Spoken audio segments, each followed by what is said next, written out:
السلام علیکم ورحمۃ اللہ وبرکاتہ۔ اعوذ باللہ من الشیطان الرجیم، بسم اللہ الرحمن الرحیم۔ قال وما علمی بما كانوا يعملون ان حسابهم الا على ربی لو تشعرون۔ صدق اللہ العلی العظیم۔ اللہم صلی علی سیدنا ومولانا محمد النبی الامی وعلی آلہ واصحابہ وبارک وسلم وصلی علیہ۔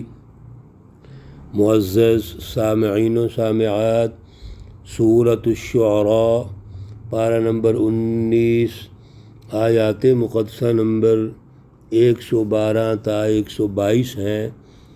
اللہ رب العزت ان آیات کا فہم اور شعور عطا فرمائیں اور عمل کی توفیق اور صلاحیت عطا فرمائیں۔ گزشتہ درس میں جب یہ رکوع شروع ہوا تھا تو حضرت نوح علیہ السلام کے حوالے سے اللہ رب العزت نے ہماری تربیت فرمائی، رہنمائی دی۔ اس سے پہلے بھی گزارش کر چکے ہیں کہ حضرت آدم علیہ السلام کے بعد حضرت نوح علیہ السلام تک کا جو دور ہے یہ بڑا مختصر دور ہے، اور اس دور میں جو انسانی بنیادی علوم ہیں ان کا اللہ رب العزت نے تعارف کروایا۔ دوسرا دور حضرت نوح علیہ السلام سے لے کر حضرت ابراہیم علیہ السلام تک کا ہے۔ اس میں حضرت نوح علیہ السلام کے بعد جب طوفان نوح آ گیا اور پھر کشتی سے جتنے مسافر ہیں وہ اتر آئے، طوفان تھم گیا، تو اس کے بعد ایک دور کا آغاز ہوتا ہے جو ابراہیم علیہ السلام تک کا دور ہے۔ اس میں انسانیت کے وہ بنیادی روابط، ان کا نظام کیسا ہونا چاہیے، اور ایک ظالم حکمران، ظالم طبقہ سوسائٹیوں میں کیسے غلامیاں پیدا کرتا ہے، اس کا تعارف اور اس کا جو حل ہے وہ یہاں بتایا گیا ہے۔ اس کے بعد دور ہے ابراہیم علیہ السلام سے لے کر حضور نبی اکرم صلی اللہ علیہ وسلم تک۔ اس دور میں حضرت ابراہیم علیہ السلام تحریک حنیفی کے بانی ہیں۔ انسان کو عقلی اور نقلی دلائل سے سمجھایا، انسان کی روح کو خطاب کیا، بطور انسان اس کی جو اقدار ہے، عزت و تکریم ہے، اس حوالے سے حضرت ابراہیم علیہ السلام نے خطاب کیا۔ اور جس مشن کا آغاز حضرت ابراہیم علیہ السلام نے فرمایا، اس کا اختتام رسول اللہ صلی اللہ علیہ وسلم کی زندگی میں ہو گیا۔ آپ خاتم النبیین ہیں، ارتفاق چہارم کی یہاں تکمیل ہو جاتی ہے۔ حضرت نوح علیہ السلام کی دعوت اور آپ کی اس دعوت کے نتیجے میں جو آپ کی قوم ہے، اخوہم اللہ نے ارشاد فرمایا ہے، ہر نبی اس قوم میں سے تشریف لائے ہیں، وہ اس قوم کا حصہ ہوتے ہیں، اس کی برادری ہوتی ہے۔ یہاں پر بھی نوح علیہ السلام کے بھائی، آپ کے کزن، اور اسی طریقے سے آپ کی برادری کے لوگ وہ مافیا بن کے بیٹھے ہوئے ہیں، ظلم کر رہے ہیں، لوگوں کو غلام بنایا ہوا ہے۔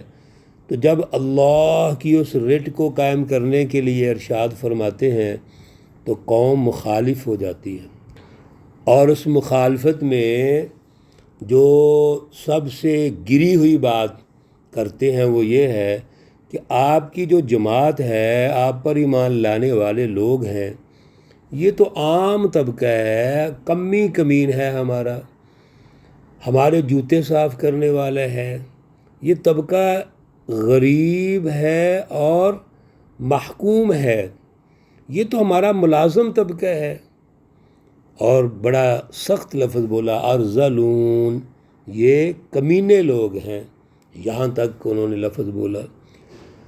حضرت نوح علیہ السلام فرماتے ہیں آیت مقدسہ نمبر 112 میں، قال وما علمی بما كانوا يعملون، یہ جتنے بھی میری جماعت کے لوگ ہیں، ان کے جو بھی پیشے ہیں، مختلف ان کے پیشے ہیں، مختلف امور سر انجام دے رہے ہیں، مختلف روزگار ہیں ان کے، مجھے ان سے کیا لینا دینا، میرا اس کے ساتھ کیا مطلب ہے؟ ہم تو اس مشن کی بات کر رہے ہیں جو اللہ نے دیا ہے، اور وہ ہے یا قوم اعبدوا اللہ، اللہ کی عبادت کرو، ظلم ختم کرو، انسانوں کو غلامی سے آزادی دو، اور اللہ کے ساتھ جوڑ پیدا کرو۔ اس لیے تم پیشوں کی بات کرتے ہو، پیشے تو انسانی خدمت کے لیے ہوتے ہیں، وہ تو انسانی جو آپس کے معاملات ہوتے ہیں، معاشرے کی اہم چیزیں ہوتی ہیں، ان کو چلانے کے لیے، ایک سماج کی تشکیل کے لیے یہ پیشے ہوتے ہیں، ایک دوسرے کی خدمات ہوتی ہیں، تعاون باہمی ہوتا ہے۔ ان حسابہم الا علی ربی لو تشعرون، یہ جتنے امور ہیں یہ آپ عقل حاصل کرو، یہ تو اللہ رب العزت نے ترتیب دیے ہیں۔ وما انا بطارد المؤمنین، اور یاد رکھو میں ان ایمان والوں کو دور کرنے والا نہیں ہوں۔ ان انا الا نذیر مبین، میری جو ذمہ داری ہے وہ صرف یہ ہے کہ میں ڈر سنانے والا ہوں اور کھول کے واضح دو ٹوک بات کرنے والا ہوں۔ میں نے تمہیں اللہ کی توحید سمجھا دی ہے، اللہ کی فلسفی سمجھا دی ہے، اس کی رٹ قائم کرنے کے لیے میں نے کہہ دیا ہے۔ اب جو لوگ میرے ساتھ ہیں وہ میری جماعت ہے، جماعت کا حصہ ہے، میں ان کو کبھی بھی اپنے سے دور نہیں کر سکتا۔ یہ تو میرے اس منصب کو پہچانتے ہیں جو ڈر سنانے والا ہے، اس لیے یہ میرا حصہ ہے، میری جماعت ہے۔ جب انہوں نے محسوس کیا کہ نوح اپنے مشن سے باز نہیں آ رہا اور ان کمینوں کو اپنا ساتھی کہتا ہے، لہذا اس کے ساتھ ہم نہیں چل سکتے، پھر کیا ہوا؟ وہی جو ایک ظالم طبقہ کرتا ہے، وہ دھمکیاں دیتا ہے، پریشان کرتا ہے۔ قالوا، کہنے لگے، لئن لم تنتہی، اگر تو باز نہ آیا، یا نوح، اے نوح، لتکونن من المرجومین، ہم آپ کو ضرور سنگسار کر دیں گے۔ اگر آپ اس سے باز نہ آئے اور اس روش کو جاری رکھا تو ہم آپ کو سنگسار کریں گے، پتھر ماریں گے۔ قال ربی، نوح علیہ السلام نے فرمایا، اے میرے رب، ان قومی کذبون، بے شک میری قوم مجھے جھٹلا رہی ہے۔ میرے عزیزو، یہاں واقعہ مختصر اللہ ارشاد فرما رہے ہیں، تمام انبیاء کے حوالے سے ان کی تفصیلات اور جگہوں پر گزر گئی۔ سورہ ہود میں بڑا تفصیلی واقعہ ہے حضرت نوح علیہ السلام کا۔ تو جس وقت یہ فیصلہ ہو گیا اب یہ قوم ساتھ نہیں دے گی بلکہ مقابلہ کرے گی، یہ شیطانی جماعت ہے، حزب الشیطان ہے، پھر حضرت نوح علیہ السلام اللہ سے دعا کرتے ہیں، فافتح بینی وبینہم فتحا، اے اللہ میرے اور ان کے درمیان تو فیصلہ فرما دے۔ 950 سال تبلیغ کی، بات سمجھائی، واعظ و نصیحت کی، اور مختلف طریقوں سے 950 سال کتنا لمبا عرصہ ہوتا ہے جو قرآن نے کہا، یہ قرآن کی شہادت ہے کہ 950 سال اس پروگرام کو پیش کیا، فلسفہ الہی اور فلسفہ توحید سمجھایا، لیکن ان کو سمجھ نہیں آئی۔